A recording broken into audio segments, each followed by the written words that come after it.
Pemerintah Indonesia optimistis dapat memulangkan buronan KPK Paulus Thanos meskipun Paulus Thanos masih harus menjalani sidang ekstradisi di Pengadilan Negeri Singapura. Saat ini pemerintah Indonesia masih melengkapi dokumen persyaratan ekstradisi. Jalan panjang pemulangan buronan kasus KTP elektronik Paulus Thanos harus ditempuh pemerintah Indonesia.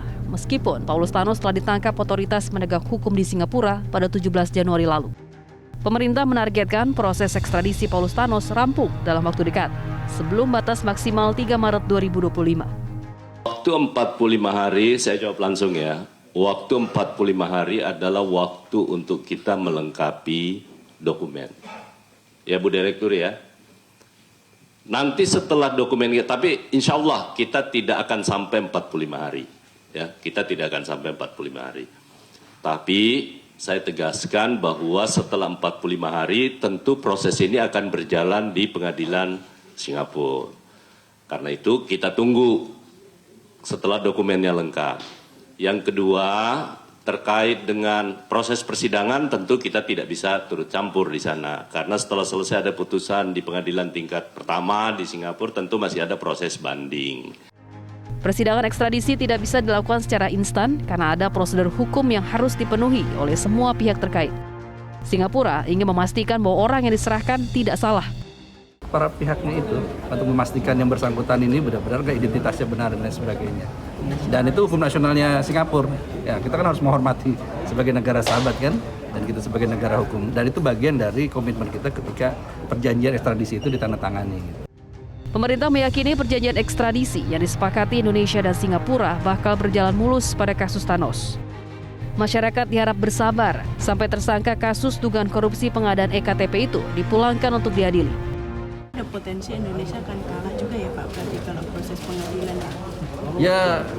Ada potensi pasti ada, tetapi kan paling tidak kita berusaha maksimal untuk melengkapi semua dokumen yang ada. Kalau kalah berarti artinya Paulus Thanos nggak bisa dikembalikan ke sini Pak? Kita nggak berpikir ke arah sana.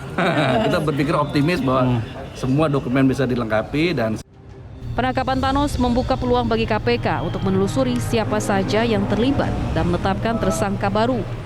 Sebab dalam sidang-sidang perkara korupsi KTP elektronik terungkap, masih banyak pihak lain yang menerima aliran dana haram proyek pengadaan KTP elektronik.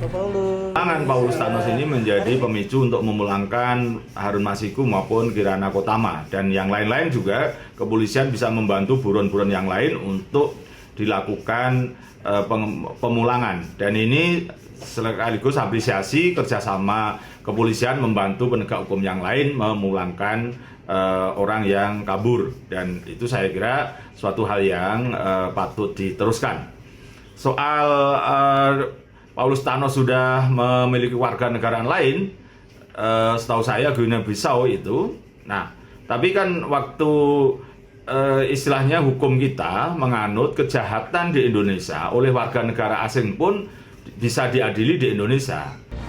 Penangkapan Paulus Thanos menjadi momen pertama penerapan perjanjian ekstradisi antara Indonesia dan Singapura.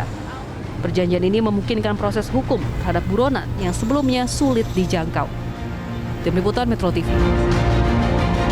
Jelajahi cara baru mendapatkan informasi. Download Metro TV Extend sekarang.